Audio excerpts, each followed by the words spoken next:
राहुल गांधी जिसको लेकर आए प्रदर्शनकारी को, उसको पैलेट गन लगी थी। कि कोई पैलेट गन यूज नहीं हुई, कहा है ना। ये देखिए, ये है पैलेट गन, इसको कहते हैं पैलेट गन, इसको कहते हैं पैलेट गन।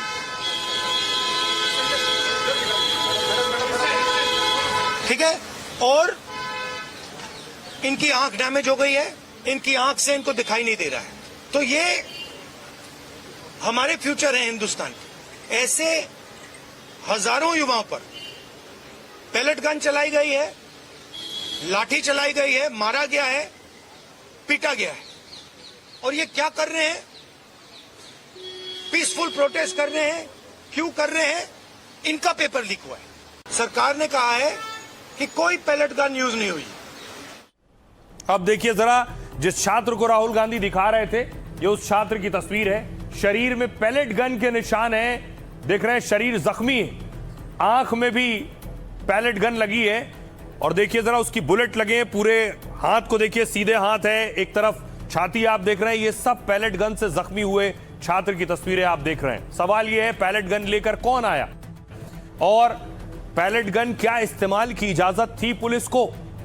विपक्ष और छात्र कह रहे हैं पुलिस ने पैलेट गन चलाई, जबकि सरकार और दिल्ली पुलिस ने इससे इनकार किया था। अब राहुल गांधी एक पीड़ित छात्र को लेकर सामने आए। उन्होंने 10 जनपद पर घायल के साथ प्रेस कॉन्फ्रेंस की। राहुल ने कहा, प्रदर्शन में ये भाई पैलेट गन से घायल हुआ, उसकी आंख पर चोट है, उसकी देखने की क्षमता चली गई। इससे पहले पीड़ित की एम्स के ट्रॉमा सेंटर में सर्जरी हुई। डॉक्टरों ने कहा आंख की रोशनी लौटने की 1% संभावना है। उधर पैलेट गन लगने वाले एक और शख्स की रिपोर्ट आई है। सफदरजंग अस्पताल में दर्ज जानकारी के मुताबिक 28 साल के एक शख्स को छर्रे लगने से चोटें आई। पीड़ित की दाहिनी कोहनी और पीठ पर छर्रे लगे हैं। मरीज का कहना है कि प्रदर्शन के दौरान उसे चोटें लगी। चोट और दर्द की शिकायत के बाद उसे सफदरजंग लाया गया। एक और युवक का लेडी हार्डिंग अस्पताल में इलाज चल रहा है। जानकारी के मुताबिक जबलपुर का युवक दिल्ली में नौकरी करता है। दावा है छात्रों के प्रदर्शन के दौरान वो पैलेट गन का शिकार हुआ। युवक ने बताया कि शरीर पर पैलेट गन की गोलियां लगी, जिससे चेहरे, छाती, आंख और शरीर के दूसरे हिस्सों में चोटें आई। स्वास्थ्य मंत्री जेपी नड्डा ने अस्पताल में उस युवक का हाल भी जाना था। आइए आपको सुनवाता हूं, सुनिए जरा राहुल गांधी क्या कह रहे हैं। सरकार ने कहा है कि कोई पैलेट गन यूज नहीं हुई। ये देखिए, ये है पैलेट गन, थोड़ा घूम जाए, इसको कहते हैं पैलेट गन। ठीक है। और इनकी आंख डैमेज हो गई है, इनकी आंख से इनको दिखाई नहीं दे रहा है। तो ये हमारे फ्यूचर है हिंदुस्तान के। ऐसे हजारों युवाओं पर पैलेट गन चलाई गई है, लाठी चलाई गई है, मारा गया है, पीटा गया है। और ये क्या कर रहे हैं? पीसफुल प्रोटेस्ट कर रहे हैं। क्यों कर रहे हैं? इनका पेपर लीक हुआ है। और आइए अब आपको बताऊं कि आखिर ये पैलेट गन होती क्या है, इसका इस्तेमाल कब शुरू हुआ, इसका इस्तेमाल कहां करना है। पुलिस को इसके लिए बाकायदा इजाजत लेनी पड़ती है। तस्वीर में आपको दिखाऊं, देखिए जरा, पैलेट गन पुलिस के पास होती है, खास इजाजत, परमिशन के बाद ही पुलिस चलाती है।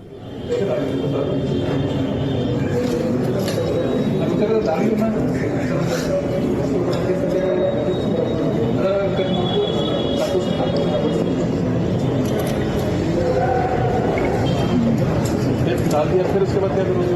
वोट चाहेंगे सर, लिस्ट लेंगे सर,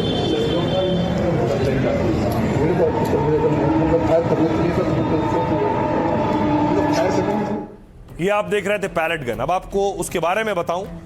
पैलेट गन एक विशेष तरह की बंदूक होती है जो धातु या शीशे के सैकड़ों छोटे छोटे छर्रे दागती है। इसमें गोलियां नहीं, छर्रे होते हैं जिन्हें पैलेट कहते हैं। एक कारतूस में लोहे के 50 से 500 छोटे छोटे छर्रे होते हैं। जब इस पैलेट गन से इन्हें फायर किया जाता है तो गन से निकला कारतूस हवा में छूटते ही फट जाता है। उसमें मौजूद सैकड़ों छर्रे बेहद तेज रफ्तार से निकलते हैं और कारतूस से तुरंत ही एक बड़े इलाके में फैल जाते हैं। नजदीक से लगने पर ये छर्रे त्वचा को चीरकर अंदर घुस जाते हैं, जिससे छर्रे लगने वाले को गंभीर जख्म हो जाते हैं। सुरक्षा बल इसे उग्र भीड़ को रोकने के लिए इस्तेमाल करते हैं। जानकारी के मुताबिक 1.5 दशक पहले ये भारत में इस्तेमाल हुई। 2010 में जम्मू कश्मीर में भीड़ नियंत्रण के लिए पैलेट गन आई और 2016 में भी पैलेट गन का काफी इस्तेमाल किया गया, क्योंकि बुरहान वानी की मौत के बाद बड़े स्तर पर प्रदर्शन हुआ। दावा है तब पैलेट गन से 700 लोगों की आंख में गंभीर चोट लगी। इसलिए मानवाधिकार संगठन इसे ब्लाइंड वेपन बताते हैं, क्योंकि आंख पर छर्रे लगने से रोशनी जाने का खतरा रहता है। विरोध के बाद केंद्र सरकार ने विकल्प तलाशने की समिति बनाई, जिसकी सिफारिश पर मिर्च के तीखे अर्क वाले गोले मंजूर हुए, यानी धातु के गोले की जगह इनका इस्तेमाल करने को कहा। भारत में पैलेट गन प्रतिबंधित नहीं है, मगर आखिरी विकल्प माना जाता है और आखिरी विकल्प है। सुनिए जरा, जो छात्र प्रदर्शन कर रहे थे वो क्या कह रहे हैं। जो लाठी चार्ज किए है ना, वो तो इतनी बुरी तरह से बच्चे को पीटे हैं कि मैं प्रोटेस्ट में नहीं आ रहा था, लेकिन वो 20 तारीख का जो वीडियो देखा ना, मैं खून खोल गया कि ये क्या हो रहा है हमारे साथ। मैं इसलिए आई हूँ, हम सब तो पढ़े लिखे हैं और ये अभी जो लड़ रहे लड़ाई है इन लोगों के लिए। इनका फ्यूचर बहुत खराब होगा और ये चलता रहेगा। अगर अभी नहीं रुका ये तो कभी नहीं रुकेगा, क्योंकि ये नीट का पेपर बहुत टाइम से चलता आ रहा। लीक अरे मिडिल क्लास लोग नहीं अफोर्ड कर सकते। हम बदलाव के लिए आए हैं। हजारों स्टूडेंट अपनी जान लगा रहे हैं। ये स्टूडेंट है, मैं स्टूडेंट हूँ। यहाँ पे हम क्यों हैं? यहाँ पे ये भी मैं बताना चाहती हूँ कि मैं कॉर्पोरेट मजदूर हूँ और हमें यहाँ पे आए हुए हो गए 3-4 दिन हो गए हैं।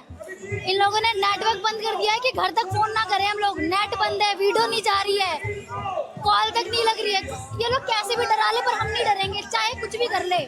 हम यहीं लगाए रहेंगे, यहीं रहेंगे। बिहार से है, झारखंड से है, बंगाल से है, साउथ से है, हर जगह से स्टेट में आपको बच्चा मिलेगा। सर ये जो त्रिपाल है सर, ये आज ही हमने सुबह लगाया। कल एक सरदार जी देखे गए थे। देखो अभी अगर हम आवाज उठा रहे तो ये सब सहना तो पड़ेगा, लेकिन अभी गवर्नमेंट इतनी बदतमीज हो चुकी है कि उन लोगों को ये स्टूडेंट्स का ये सब दिक्कतें दिखाई नहीं दे रही है। क्या लगता है आपको कि बदलाव होगा?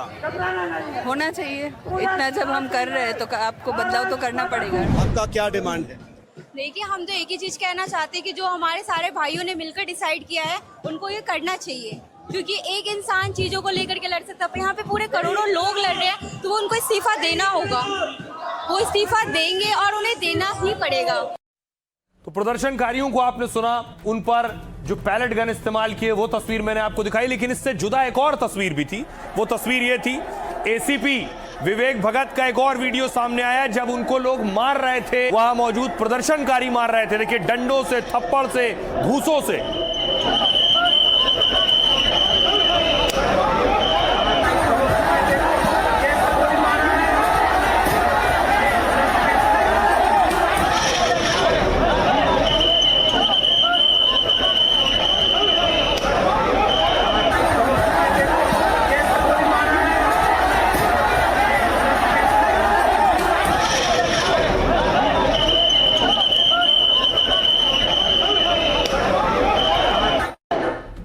और आज जंतर मंतर के मंच पर देखिए एक और तस्वीर आई जहां एक पुलिस वाला पहुंचा और उसने इस्तीफा दे दिया मंच पर।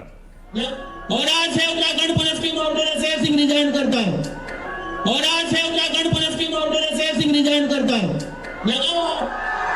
लगाओ आप आज के बाद अभिजीत भाई को, हम बताएंगे तुम्हें लोकतंत्र कैसे चलता है। कि हमारे उत्तराखंड में परचून की दुकान पे मिलते हैं पेपर, परचून की दुकान पे पटवारी का गुरुकुल में देखा है हमने।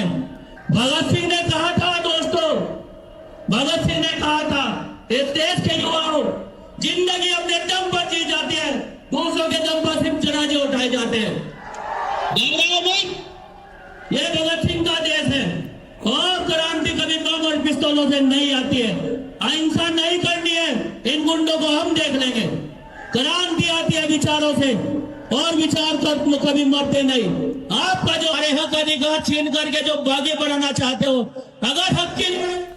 तो प्रदर्शन से अलग अलग तस्वीर सामने आ रही है। एक तस्वीर मैंने दिखाई, पुलिस वाले की पिटाई हुई। दूसरी तस्वीर देखिए, पुलिस वाला मंच पर पहुंचा और इस्तीफा दे दिया।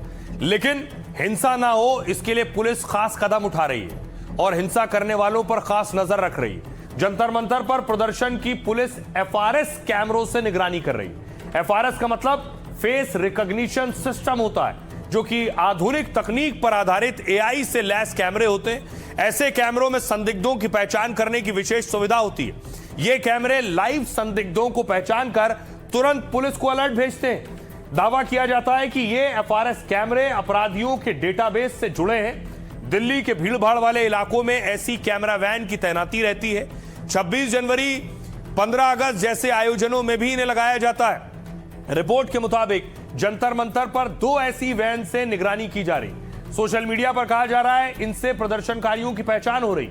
हालांकि सूत्रों के मुताबिक दिल्ली पुलिस को प्रदर्शन पर खुफिया इनपुट मिले हैं कि दिल्ली में छात्रों का यह प्रदर्शन सीमा पार बैठे आतंकियों के रडार पर है और ये आतंकी देश में माहौल खराब करने की कोशिश कर सकते हैं। इसलिए एफआरएस कैमरों के जरिए प्रदर्शन में संदिग्धों की पहचान की जा रही है और पुलिस की खास नजर है हर एक कैमरा पर, हर एक शख्स पर। सुनिए जरा पुलिस क्या कह रही है इस पर।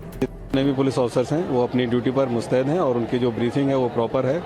और सबसे बड़ा हमारा जो उद्देश्य है वो यही है कि किसी भी स्थिति में शांति व्यवस्था को भंग न होने दिया। जहाँ तक हमारी अपील की बात है तो हमारी अपील का असर भी पड़ा है, लोगों ने हमारी बात पर ध्यान दिया है और कल के बाद से कोई ऐसी घटना नहीं हुई है जैसे हम कह सकें कि अप्रिय घटना यहाँ पर कोई हुई है।